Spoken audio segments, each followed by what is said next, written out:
फरमाइश में हमारा सिमोहन भाई का फरमाइश की कबिल सतिया लेके सोती गाना हमार सुन के जवाब लिखो का तो जवाब तू कॉपी बैक दो तकिया नहीं राजा गोइला पराने भइल पगली के भेस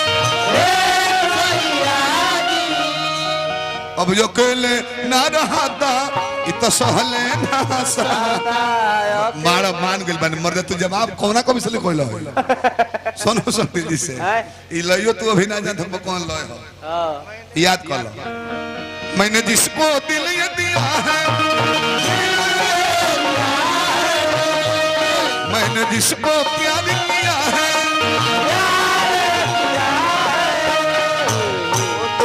ये हो तुम वो हो तुम वो हो तुम वो हो तुम बता दो बको हाले तुम काहिल भाई में चार हाले उतना हाले काहिल में जितना राम राम कही राम कही राम 6 बार हो मैं कहनी 6 बार दशरथ जी कहले बाकी अंतर होई रामायण से दशरथ जी कह के मर गइले हम अभी जीएम ढेर दिन तुम हो अच्छा एगो माला ले दादरा में चुटकुला कॉलर ले दादरा म्यूजिक प्रोप्राइटर डब्लू जी वहां के भाई बनी बलिया स्टल के में सब के कार्यक्रम नाम गांव दे दी है पूरा कौना गांव का हो डाल दिया ऊपर लिख दिया यार पंकज भी आइल बड़े आगे बेचारू जीवन में पैसा नहीं खरीद सकत इतना मखसूस है भाई जी के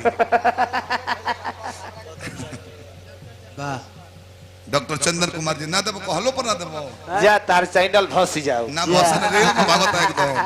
ऐसा अब गाड़ी किन के हो कुल लोग के डालत रहो मैं भागत यार एकदम रेल भागल कब हो तक भेटेबो तू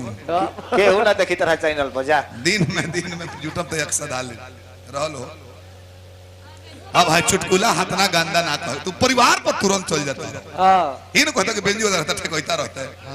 झल भैया तो रोहित तब कहता तू तुरंत चल जा कि मौगियों को पिटवा देले आज तू ही कहू कि 3 जना गई रहलो ट्रेन में अभियंता बेंजी वाला ठेकोइता तो हमार संगे तो 3 जना रहलो हमार मौगी या भाई या बाल बच्चा के तू लेके गई रहलो अपना संगे वो लोग हम पिटवाओनी कहे तू खुद कहो कि ये 3 जना रहलो हो सकता छूट गइल होलो तो कहले लो कि कुंवरा जी के संगे चले के फिर ट्रेन में भेंट डरा में ढुकल रह जाओ ऑलरेलिया में ही हो रहल ट्रेनवा में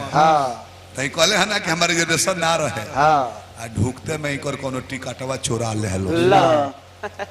हम तो पिटवा देनी कुल लोग के ऐसे कि हम अकेले पिटाई रहते तो कहित लोग कि ब्यास के एगो मार देला सब ऐसे कुल जना के पिटवा देनी केहू के उसे कही ना ट्रेन के बात होइल पहले छोड़ा ना कोनो रामायण के बात बतियो ट्रेन में झुराइल बड़े इनकरा लगे टीटी चेक करे होता टिकट एकदम पक दे निकाल के दे दे टिकट लीना टिकट निकाली की काढ़ी हम हो दे देनी इनका लगा जाता है बगली में हाथ डालता रहता टिकट है ये नहीं संजोग से अंतरदेशिया पर ना सटात रहे टिकटवा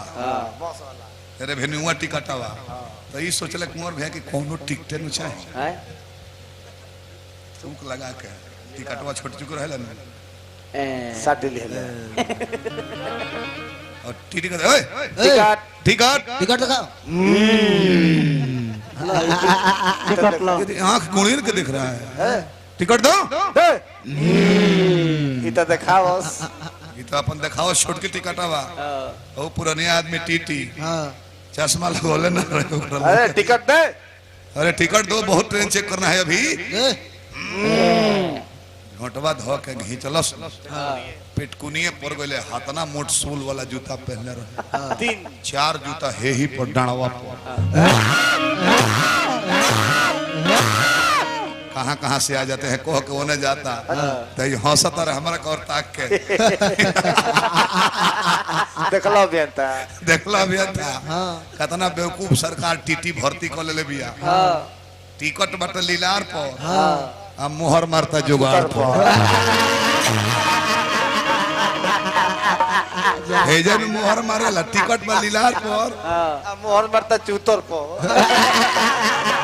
हां कहीं ज्यादा तू ही होशियार बड़ा बेवकूफ रहला जन्नी एगो और बाबा की कह बात में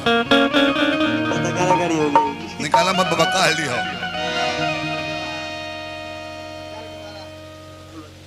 छोड़वा ले कहले बड़े डेहरिया में कहा जाए ना वो दूसर बदल देबो कहो ना प्यार है फिल्म वाला चली